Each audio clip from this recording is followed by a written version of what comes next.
Today I want to welcome Sree Kaluva. Sree and I connected months and months ago, and we become really good friends. And we record a show together called Biz Buzz. Actually, it's Shree's show. He brings me on. I'm one of the guests. And Sree runs a company called My Work Belt. One of the things I appreciate about Sree is his desire to equip and empower businesses. And because there's a bunch of little details that can kind of get in the way of running the business. And from the technology side, Sree addresses those and tries to make life easier. So tune in. I think it's going to be a really neat discussion. Sree, welcome. Thank you very much for having me on this show, Craig. How are you You know, doing? I'm doing great. We were chatting just a couple minutes ago about how much things have changed. Here we are, we're both in our own personal studios. Yes, We have decent microphones, we have decent lighting. All of these things used to be something you would have to go rent studio space to do. it is correct. I remember one of my friend and a business coach, he when he wanted to do a podcast, we are talking about 8, 10 years ago, he had to go into a local studio, do the recording they have, of course, the videos, audio equipment along with the soundproof room. But not anymore. You don't need all of that. And microphones have big noise cancellation microphone. You don't have to worry about dog barking behind you or anything like that. Yeah. I mean, it's crazy. I mean, I have times where I'm recording and I'll hear all sorts of news or noise going on around me. And I'll ask, it was like, do you hear that? They're like, no.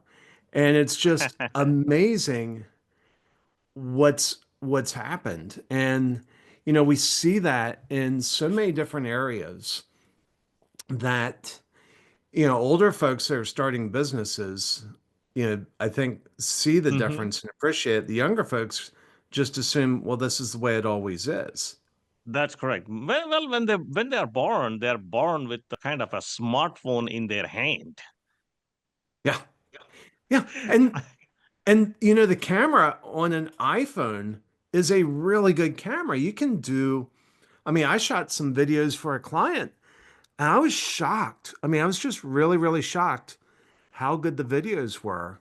And I know some other people that are, professional videographers, and they had a little portable studio that they would use, and they would use an iPhone. And this isn't a recent iPhone. This was over a decade ago, where they were sitting there shooting commercials for clients using an iPhone.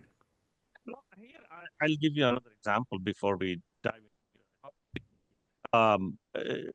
If a neighbor of my office, he has a small business. I mean, as you know that I have a passion for small business.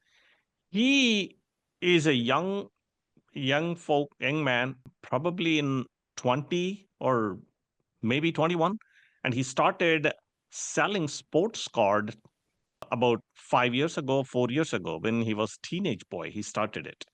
Now he developed a $1 million revenue business just through iPhone. All he has is a setup iPhone. He do a live sales on TikTok, and he is selling like anything. All the sports cards. Wow. The Wow. major tools he is using is iPhone, internet connection, Excel file, and that's it. Probably one or two computers. Well, and I mean, that kind of leads into your area. You had a business, still have as a managed service provider, but you also have my work belt. You know, I was thinking, I worked I entered the, corporate America back in the mid 90s.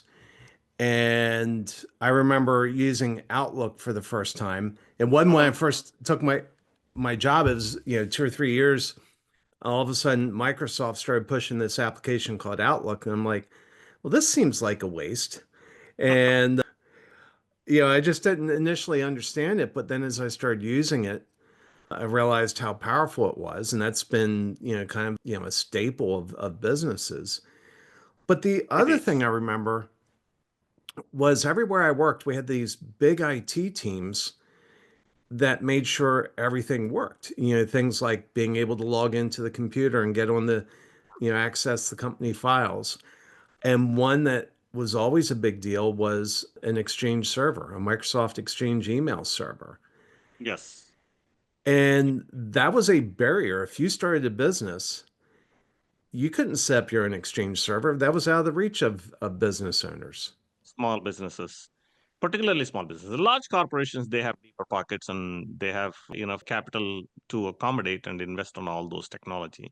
See, that is where very beginning, see, when I came to America in 99, before that, I was a small business. My father was a small business owner, and we didn't have any of the technology. Everything was written on the books, on literal book, pen and paper. And if any given point of time, if he wants to know how much business we did in this month, he had no clue, and he had to go to the accountant, and accountant has to calculate all those things and write on the pencil and all. It's a quite tedious process. But I became a software engineer and started looking at this. It's like incredible change. Oh my God, if I put this kind of a system in my dad, he will be doing a cartwheels. Now, after I came to America, I started working with many businesses, and some of them are Fortune 500 companies that I worked with. I wrote the software, and that's being used. I'll give you a simple business case, couple of simple business cases, but this is for a large corporations. But then that actually drove me how and why I need to put my thought into small businesses to help them. One of the Fortune 500 companies, they needed to know how many widgets they are making in their plants all around the world, not just simply one factory. And they're located here in Troy, Michigan. They're no longer there, and they got sold and venture and all those things. But the business case was a simple question the management team was asking. I want to know how many widgets we have made in the entire world for a particular item, because it's a globalized supply chain in those days. Even today, we have globalized supply chain. So I had to come up with an idea of creating a software that is small, compact enough that it can go onto a touch screen, which will have a barcode scanner and a printer next to it.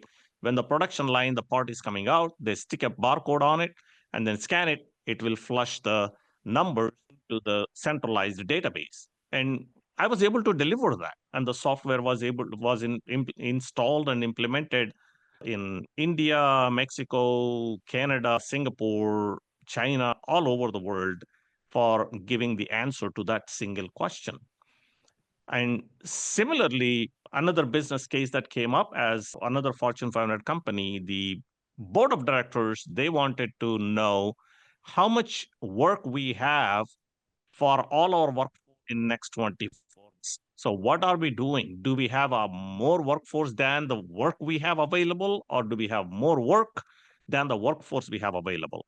It is a simple planning that they needed to make multi-millions of dollars of decisions.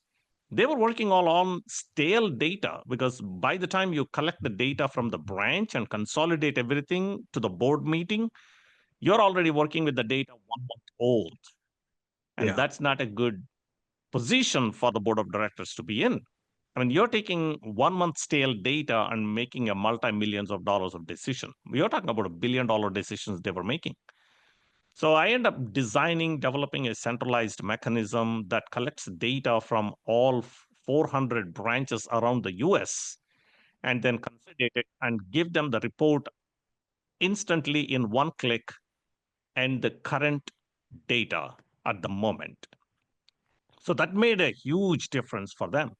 But then it dawned on me, these are the large corporations, they have a deeper pockets to do all these things. But what about the small businesses like my father's business back in India? They don't have deeper pockets. And I started talking to multiple small businesses. And they said, oh, we don't have money to do that. We don't have deeper pockets. But then it's like, no, it cannot be that. Using technology is a myth back in 1999, 2000, 2001. In those days, for small businesses. For large corporations, they have a lot of investment already done for the technology applications. So then I had to quit all that corporate job and then start the small business to help the small businesses on technology, applying technology.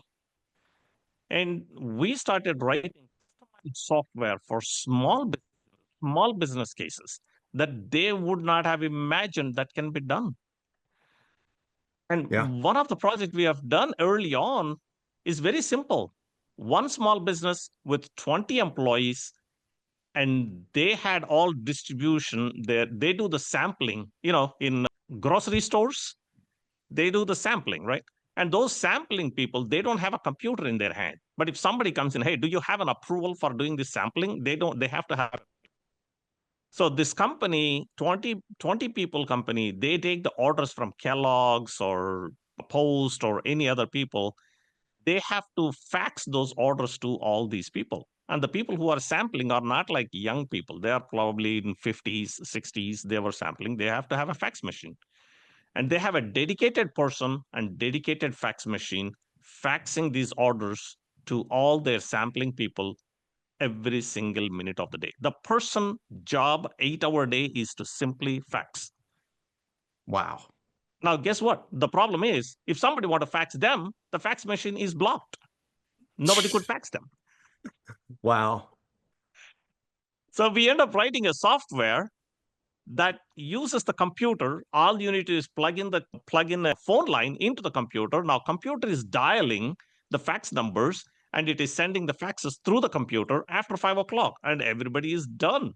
Now the fax machine is freed up, and one person no longer need to be just faxing. That person either can be that position can be eliminated and can be used for a better productive purpose. For a small business, 20 people, if you relieve one person from being blocked in the fax, it's a huge difference for them, isn't it? It is. Well, and something you said a couple minutes ago about how you um, you created the software that would allow reporting across all these different industries. And your point's right that 10, 20, 50, 20 years ago, that was something that large companies could afford to bring somebody in to do. Mhm. And the reality is there's so much reporting software out there that's been created and it has interfaces with people's applications. One of my firm beliefs is if you're asking somebody to prepare a report, if you're asking them to prepare a particular report more than once, you've failed. That's correct. Any report that has to be prepared, you have people like, well, I have to do the monthly report. Why? That's not good. Yeah. All right. Take it away. Why is that not good? Well, and see, the businesses, one of the more critical element for any business. You are a business owner, I'm a business owner, we both know, but small businesses have a challenge to comprehend the part that automation, applying automation on a business is a critical element that will give you a cutting edge over your competitors. Example, sending invoices. You should not be manually sending invoices these days. If you are sending invoices manually, you are not using technology and you're not optimizing your business, meaning your money is gushing out of the window, right? And take another example, quotations. You will see so many small businesses, they come with a tricarbon and they write everything what you tell them and they put the number and they copy you one copy, they keep it. It Yeah. is still a practice in the market, but it should not be the case because now you things and your delivery person, whoever coming and doing the work, they read your handwriting who is coding. Now you have conflict between customer, hey, I agreed to get this, but you're not delivering this. Oh, I know I code something to you. It's a nonsense. You can simply have all this automated and be able to run your very smoothly. And not only just run the business, you will be improving the profitability of your organization. Yeah. I used to, it wasn't that many years ago, I would prepare quarterly reports for my clients. And it would take me, four, 4 or 5 hours to make the quarterly reports. And at one point, I just put a stake in the ground. I said, I'm going to make sure that whatever we're reporting, we can report it real time. And I'm not going to basically start with the assumption I'm not going to make another manual report unless I can prove to myself there's no other way. That's correct. And there was one report that we did that was really hard, but we use a reporting tool called DataBox, and we eventually found a way to do that in DataBox. But we were not only able to do it in DataBox, but we were able to take it a step further that this particular client had a long sales cycle. Their typical sales cycle was like 60 to 90 days, but there was a distribution. It wasn't like somebody would come in and then 60 or 90 days later they were a customer. Some people would convert into customers right away. Some would convert, in the first 10 days, some would convert, in the first 20 days, and it was a distribution. And so we were able to make a report. So you had to go, if we made a change in marketing, it would be 3 months before we knew if that change was good or bad. If they made a change on their sales team, it would be 3 months before we knew if that change was good or bad. And so we were able to make a dashboard for them that would give them within 2 weeks of a lead coming in. First week, it was a little bit too noisy in terms of the data, Mm-hmm. but within 2 weeks, you could start seeing trends. Are we Yeah, ahead of target or are we behind target? And absolutely. and I didn't have to prepare that report. It was a automatic dashboard that they could check on a daily basis. See, most importantly, the management team or ownership group have to have the mindset that there got to be a way to automate this task. Yeah.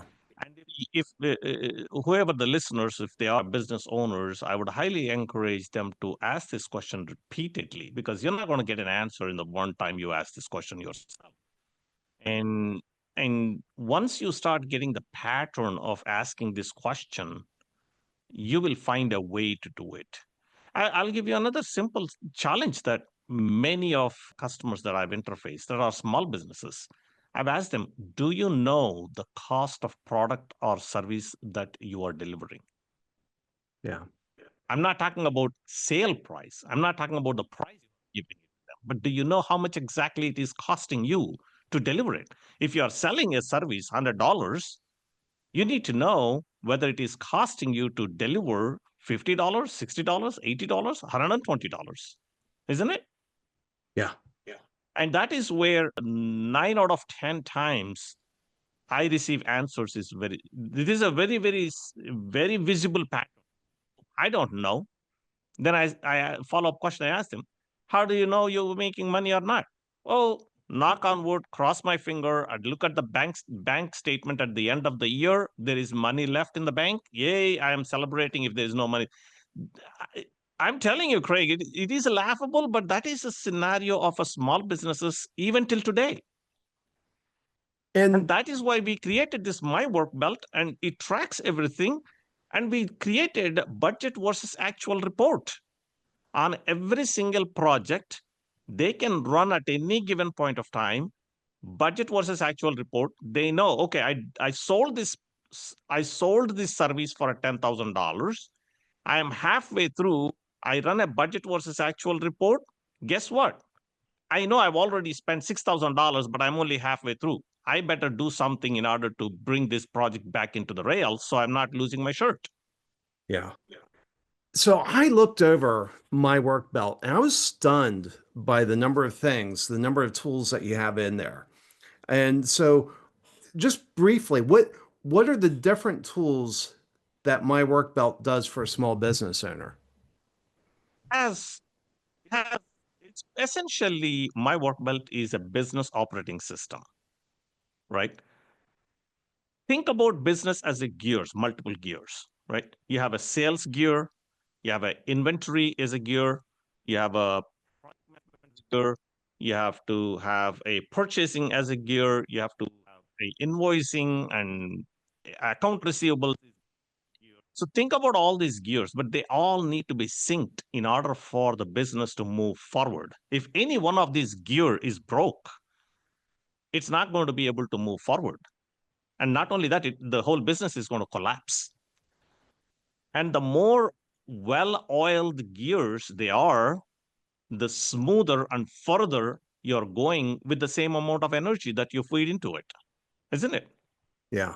So this has like you have a sales module where if you have a one or two or multiple salespeople, business owner can click a button, he knows the sales report, and click a button, he knows what is the commission that he need to pay to that particular sales guy. Because now you're tracking all of it. Now, not only that, you now know what is your pipeline. You can plan accordingly, right? Now, once the sales is done, then you have inventory management. You can monitor all your inventory and you know how much is in. If you are wanting to, if somebody wanted to sell their business, just coming up with the number of the amount of value, the inventory they have on their shelf, it's a monumental task. They can't come up with the number in a click. And they have to take a month to go calculate everything and do an auditing and then come up with a number. Or they pick a number from the hat. That's not good, right? And most importantly, as I was talking before, you calculate all your time cards. Anybody is working on the projects, all they need to snap a button and it starts the timer, and then click a button, it stops the timer. Now, whether it is 2 hours or 4 hours, somebody work on that project, that 4 hours goes into the cost of that project. So the system will allow you to track every minute spend on a project, and it will give you the most accurate budget versus actuals report. Yeah. That's so cool. And it's the thing that I like about this is it's it's putting the tools in the hands of businesses that used to be only available to the big enterprises. Indeed, indeed. And as you're talking about, one of the things I'm picturing is I could see employees, as somebody would be investigating this, I could see employees being afraid of, if I implement this, this is going to cost me my job. But I don't think that's the case. No, no, no, it cannot be. See, 99% of the human being are sincere and honest. Yeah. If you put them into a wrong place, and if you create a discomfort, or if you put them in a place they don't know their surroundings, they're going to come up with an answer. Not necessarily they're being malicious intent, because they don't know. Now, here is many of the softwares that are given to the small businesses are failed because small business owners don't understand the employees' feedback is not because the actual feedback is bad software, because they don't know how to use that software. Yeah. Now, as a human being, tell me, Craig, if somebody don't know how to use it, and if you ask them, what do you think of this? What do they say? Will they say, I don't know what it is? How many people will say it? Nah, they'll say the software didn't work or something like that. Exactly. Software didn't work. That's just easy soft target. That is because of software. That doesn't. So business management team or ownership, what they think, oh, I trust Millie and she said software doesn't work. I don't want to use that software. But does owner have a critical question? Did I give enough training for Millie to understand the influence of any software? How confident this Millie known every nook and corner of this software? Yeah. Very rarely ever anybody ask. So why? Because all the softwares in the market, they charge for the training. And business owners is, oh, no, I'm not paying for the training. I'm paying enough for the license already, right?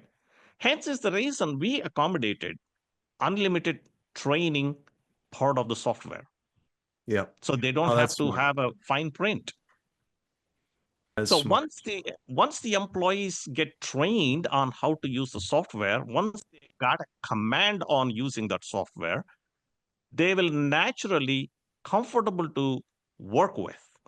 And they're going to give more ideas to the business owners. Hey, guess what? This project, these kind of projects are not making money for us. We need to either increase the price on these kind of projects or we need to get rid of them altogether. Yeah. Now, how powerful is that for a business owner?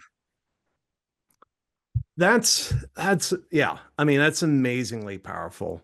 You know, as we wrap up, I think one thing I just want to stress is when I looked at the my work, I was shocked by the number of things that it does. And as a marketer, I study human behavior, and people are afraid of their jobs going away.